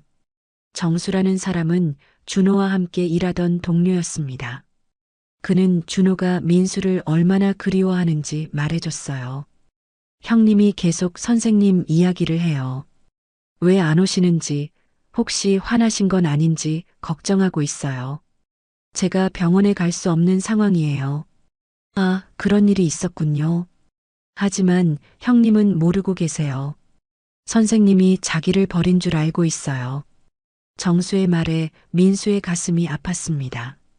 준호가 자신을 원망하고 있을 거라는 생각에 견딜 수 없었어요. 형님이 말했어요. 선생님이 있을 때가 가장 마음 편했다고, 마치 진짜 아버지가 생긴 것 같았다고요. 민수는 전화를 끊고 한참을 서 있었습니다. 준호도 자신과 같은 감정을 느끼고 있었던 거예요. 혈연이 확인되지 않았어도 두 사람 사이에는 분명한 유대감이 있었습니다. 그날 저녁 민수는 순자가 가져온 30년 전 담요를 다시 꺼내봤습니다. 작고 낡은 담요였지만 그 안에는 소중한 기억이 담겨 있었어요. 민수는 담요를 가슴에 안고 눈을 감았습니다. 30년 전 갓난아기였던 준영의 모습이 떠올랐어요. 그리고 지금의 준호와 겹쳐졌습니다. 과학적 증명이 없어도 상관없어. 내 마음이 확신하고 있으니까. 민수는 중얼거렸습니다. DNA 검사나 다른 증거들이 없어도 아버지로서의 본능이 말해주고 있었어요. 준호는 자신의 아들이라고요. 그 순간 민수는 결심했습니다. 모든 것을 잃었지만 포기할 수는 없었어요. 준호가 자신을 찾고 있다면 자신도 준호를 찾아가야 했습니다. 민수는 일어나서 옷을 갈아입었습니다. 3일 동안의 절망에서 벗어나 다시 행동할 때가 된 거예요. 비록 병원에서 쫓겨나고 모든 권력을 잃었지만 아버지로서의 마음만은 아무도 빼앗을 수 없었습니다. 다음 날 아침 민수는 새로운 결심을 품고 순자를 찾아갔습니다. 그녀는 병원 근처 작은 아파트에 살고 있었어요. 민수가 문을 두드리자 순자가 놀란 표정으로 문을 열었습니다. 선생님, 어떻게 오셨어요? 얼굴색이 많이 좋아지셨네요. 순자 씨, 도움이 필요해요. 더 이상 혼자서는 할 수 없을 것 같아요. 민수의 진심 어린 부탁에 순자는 그를 안으로 들였습니다. 민수는 순자에게 자신의 계획을 털어놓았어요. 30년 전 일을 완전히 밝혀내고 싶어요. 과학적 증거를 찾아서 모든 사람들에게 증명하고 싶어요. 하지만 어떻게요? 병원 출입도 금지되어 있고 DNA 검사도 못하잖아요. 순자의 걱정에도 불구하고 민수는 포기하지 않았습니다. 다른 방법이 있을 거예요. 당시 병원 기록을 더 자세히 찾아보거나 고아원 기록을 확인해 보거나. 그때 순자가 망설이듯 말했습니다. 사실 제가 알고 있는 사람이 있어요. 30년 전 그날 밤 당직 간호사였던 이정숙 씨요. 정말요? 그분이 살아계세요? 네, 지금은 은퇴하셨지만 연락처를 알고 있어요. 그분도 그날 일을 기억하실 거예요. 민수의 눈빛이 살아났습니다. 증인이 있다면 상황이 달라질 수 있었어요. 오후에 민수와 순자는 이정숙을 만났습니다. 70살이 된 그녀는 30년 전 일을 생생하게 기억하고 있었어요. 그날 밤은 정말 혼란스러웠어요. 환자들이 너무 많이 들어와서 정숙은 당시 상황을 자세히 설명했습니다. 특히 신원표가 바뀐 과정을 정확히 기억하고 있었어요. 신입 간호사가 실수했죠. 저도 나중에 알았지만 이미 고아원으로 보내진 후였어요. 그럼 증언해 주실 수 있나요? 민수의 간절한 부탁에 정숙은 고개를 끄덕였습니다. 물론이죠. 제가 증언서를 써드릴게요. 하지만 여전히 문제가 있었습니다. 증언만으로는 부족했고 DNA 검사가 필요했어요. 민수는 고민하다가 한 가지 방법을 떠올렸습니다. 준호 씨가 있는 병원에 직접 가봐야겠어요. 하지만 위험해요. 현주 씨가 알면 상관없어요. 이제 숨을 이유가 없어요. 민수는 결심을 굳혔습니다. 다음 날 그는 준호가 입원한 대학병원으로 향했어요. 병원에 도착한 민수는 준호의 병실 번호를 알아냈습니다. 하지만 면회 시간이 아니어서 들어갈 수 없었어요. 민수는 복도에서 기다렸습니다. 오후 2시 면회 시간이 되자 민수는 준호의 병실로 향했어요. 문을 열고 들어가니 준호가 침대에 앉아 책을 읽고 있었습니다. 선생님? 준호는 민수를 보고 깜짝 놀랐습니다. 그리고 곧 환한 미소를 지었어요. 정말 오셨네요. 왜 이렇게 안 오시나 했어요. 준호의 순수한 기쁨에 민수의 가슴이 뭉클했습니다. 이 젊은 남자가 정말 자신의 아들이라는 확신이 더욱 커졌어요. 미안해요. 사정이 있었어요. 괜찮아요. 지금 오셨으니까요. 준호는 민수가 온 것만으로도 행복해했습니다. 두 사람은 한참 동안 이야기를 나눴어요.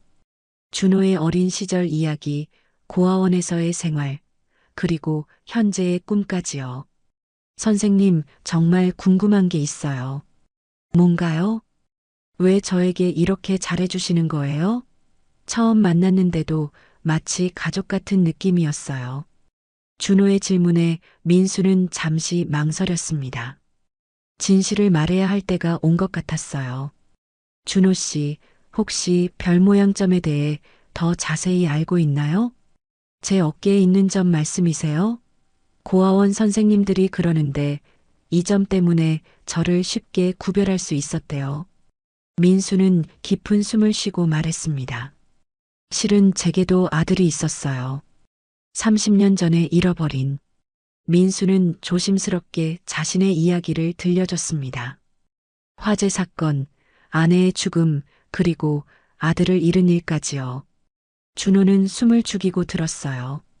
그리고 그 아들에게도 당신과 똑같은 별 모양 점이 있었어요. 준호의 눈이 커졌습니다. 설마, 저는 당신이 제 아들일 가능성이 높다고 생각해요.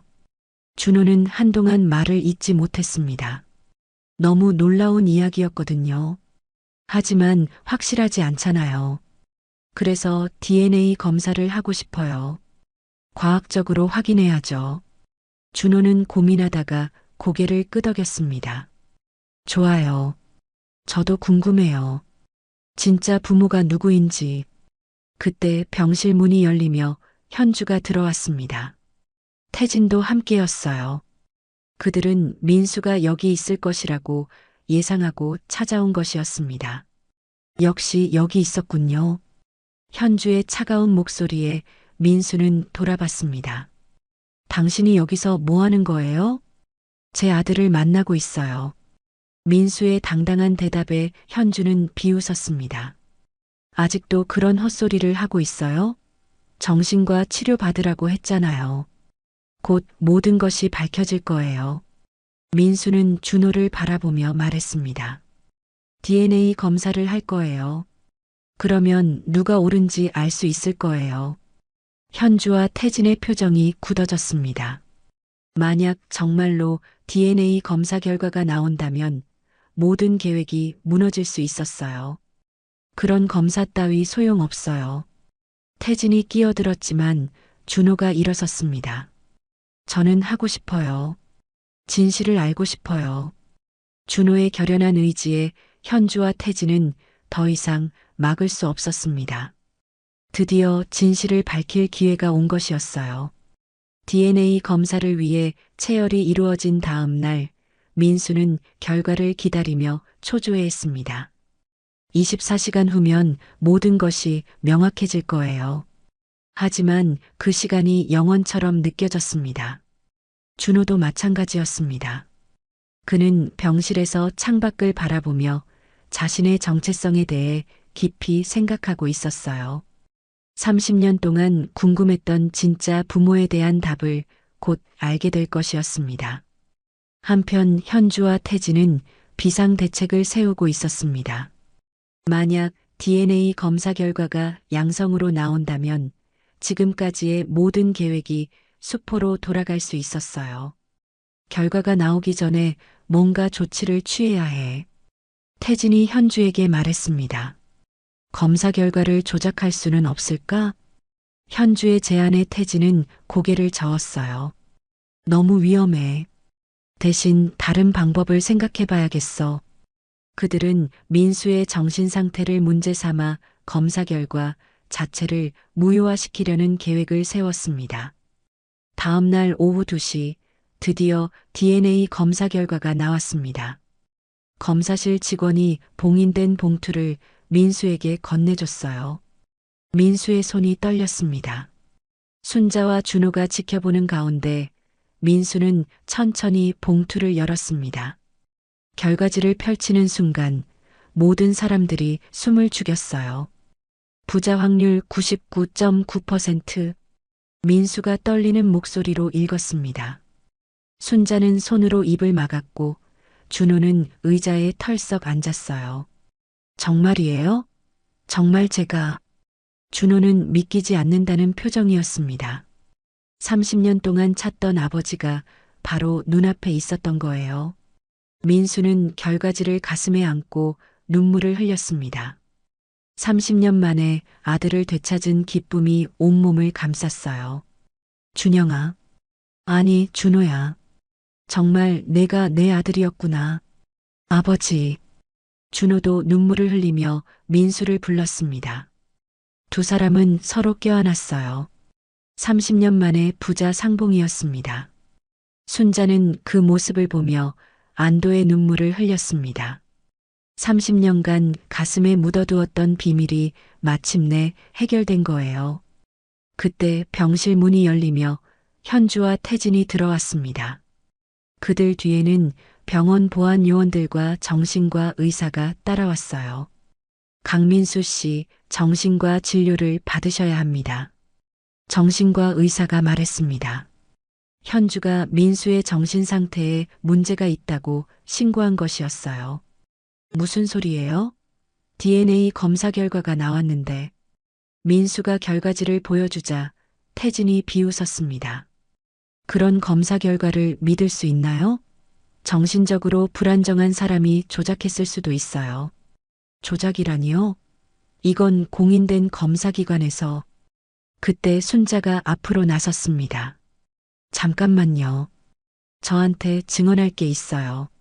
순자는 가방에서 이정숙이 써준 증언서와 30년 전 병원 기록을 꺼냈습니다. 이게 뭐예요? 현주가 의심스럽게 물었습니다. 30년 전 그날 밤의 진실이에요.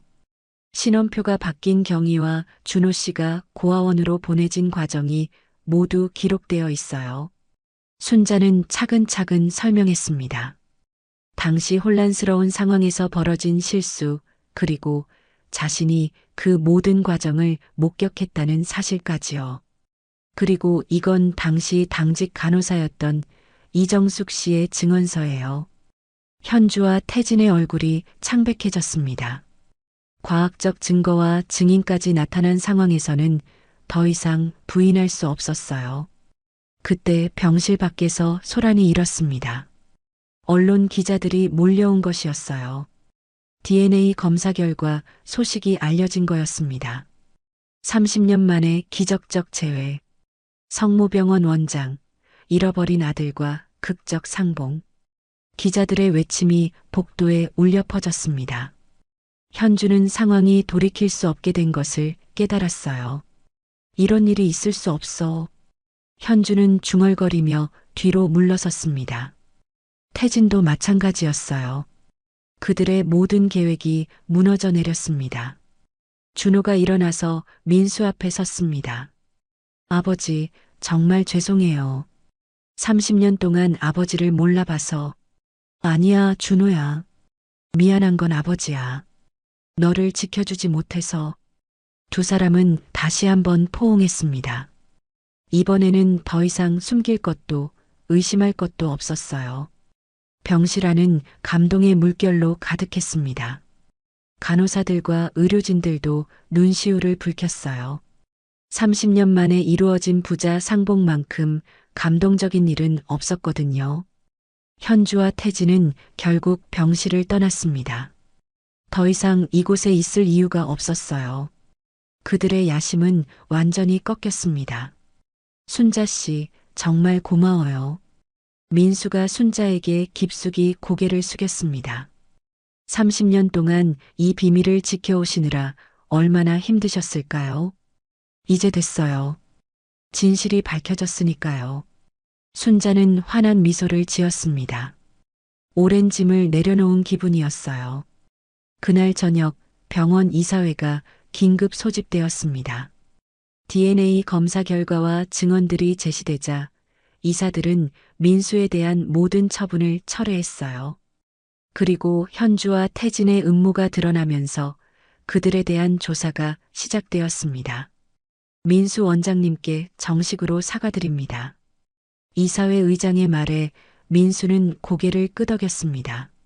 하지만 그보다 더 중요한 것은 아들을 되찾았다는 사실이었어요. 준호는 완전히 회복되어 퇴원을 앞두고 있었습니다.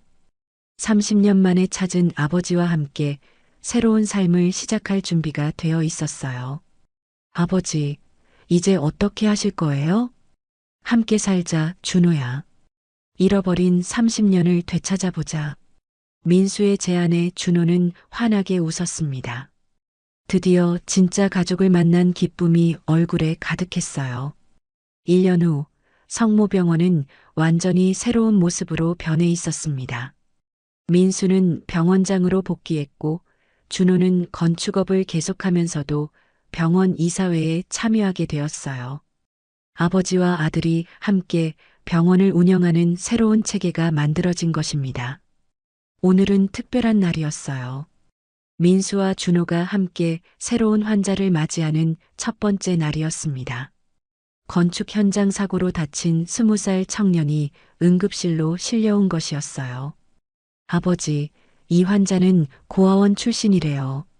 준호가 환자의 차트를 보며 말했습니다. 민수는 고개를 끄덕이며 병실로 향했어요. 병실에서 만난 청년은 겁에 질린 표정이었습니다. 혼자서 모든 것을 감당해야 하는 상황이 두려웠을 거예요. 걱정하지 마세요. 우리가 잘 돌봐드릴게요. 민수의 따뜻한 말에 청년의 얼굴이 조금 밝아졌습니다.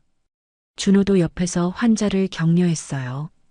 저도 고아원에서 자랐어요. 혼자라고 생각하지 마세요. 준호의 말에 청년은 놀란 표정을 지었습니다. 그리고 곧 안도의 미소를 보였어요. 수술이 끝난 후 민수와 준호는 병원 옥상 정원에서 차를 마시고 있었습니다. 이곳은 민수가 30년 전 첫 번째 아내와 자주 오던 장소였어요. 아버지, 행복하세요? 준호의 질문에 민수는 환하게 웃었습니다. 물론이지. 너를 다시 만난 게 인생에서 가장 큰 행복이야. 저도요. 진짜 아버지를 만나서. 두 사람은 따뜻한 오후 햇살을 받으며 평온한 시간을 보냈습니다. 30년 동안 비어있던 자리가 마침내 채워진 기분이었어요. 그때 순자가 차를 가져오며 다가왔습니다. 그녀는 이제 병원의 환경관리실장으로 승진해 있었어요. 30년간의 헌신에 대한 보상이었습니다. 순자 이모, 고마워요. 준호가 차를 받으며 말했습니다. 이제 준호는 순자를 이모라고 부르고 있었어요. 혈연은 아니지만 진짜 가족이 된 거였습니다. 우리 준호가 이렇게 씩씩하게 자라줘서 고마워요. 순자는 뿌듯한 표정으로 준호를 바라봤습니다. 30년 전의 죄책감은 이제 완전히 사라지고 없었어요. 오후 4시 민수는 정기 회진을 시작했습니다. 준호도 함께 따라왔어요. 환자들은 부자가 함께 오는 모습을 보며 신기해했습니다. 원장님, 아들이 정말 착하시네요. 한 환자가 말했습니다. 민수는 자랑스러운 표정으로 준호를 바라봤어요. 제가 아버지를 닮아서 그래요. 준호의 대답에 병실이 웃음으로 가득해졌습니다. 회진을 마친 후 민수는 사무실에서 새로운 프로젝트를 검토하고 있었습니다. 고아원 아이들을 위한 무료 의료 서비스였어요. 준호가 제안한 아이디어였습니다. 아버지, 이 프로젝트 어떠세요? 훌륭해. 우리가 받은 사랑을 다른 아이들에게도 나눠주자. 민수는 프로젝트 승인서에 서명했습니다. 두 사람의 새로운 도전이 시작되는 순간이었어요. 저녁이 되자 민수와 준호는 함께 집으로 향했습니다. 민수가 살던 큰 집에 준호도 이사 온 지 반년이 되었어요. 이제 그 집은 더 이상 텅 비어 있지 않았습니다. 거실에는 새로운 가족 사진이 걸려 있었습니다. 민수, 준호, 그리고 순자가 함께 찍은 사진이었어요. 혈연으로 이어진 아버지와 아들, 그리고 마음으로 이어진 가족의 모습이었습니다. 아버지, 내일은 고아원 봉사 가는 날이에요. 그래, 우리 함께 가자. 매주 토요일마다 민수와 준호는 고아원에서 봉사활동을 하고 있었습니다. 준호가 자란 그곳에서 새로운 아이들에게 희망을 주는 일이었어요. 밤이 되어 민수는 준호의 방을 들여다봤습니다. 준호는 책상에서 건축 설계도를 그리고 있었어요. 요즘 그는 고아원을 위한 새로운 건물을 설계하고 있었습니다. 준호야, 너무 늦게까지 하지 마. 네, 아버지. 곧 잘게요. 준호의 대답에 민수는 미소를 지었습니다. 이런 평범한 일상이 얼마나 소중한지 실감했어요. 침실로 돌아온 민수는 침대 맡 서랍에서 낡은 사진을 꺼냈습니다. 30년 전 첫 번째 아내와 갓난아기 준영이 함께 찍은 사진이었어요. 이제 그 아기는 훌륭한 청년이 되어 자신의 곁에 있었습니다. 여보, 우리 아들 잘 키웠지? 이제 우리 가족이 다시 완성됐어. 민수는 아내의 사진에 대고 속삭였습니다. 하늘에 있는 아내도 기뻐할 거라고 생각했어요. 창밖으로는 별이 쏟아지고 있었습니다. 민수는 그 별들을 바라보며 감사의 마음을 느꼈어요. 30년 동안의 긴 여행이 마침내 끝났고 새로운 시작이 열렸습니다. 다음 날 아침, 민수는 일찍 일어나 아침을 준비했습니다. 준호도 곧 일어나서 함께 식사를 할 거예요. 이런 소소한 일상이 민수에게는 가장 큰 행복이었습니다. 아버지, 좋은 아침이에요. 좋은 아침, 준호야. 부엌에서 들려오는 아들의 목소리에 민수의 하루가 시작되었습니다. 오늘도 병원에서 환자들을 돌보고 준호와 함께 시간을 보내고 순자와 차를 마시며 이야기를 나눌 것입니다. 민수는 창밖을 바라보며 깊은 만족감을 느꼈어요. 잃어버린 것들을 되찾았고 상처받은 마음도 치유되었습니다. 그리고 무엇보다 진정한 가족의 의미를 깨달았어요. 가족은 혈연만으로 이루어지는 것이 아니라 사랑과 신뢰로 만들어지는 것이라는 순자의 말이 이제야 완전히 이해되었습니다. 민수와 준호, 그리고 순자로 이루어진 이 새로운 가족이야말로 진정한 가족의 모습이었어요. 지금까지 한 가족의 드라마 같은 이야기를 들어주셔서 감사합니다.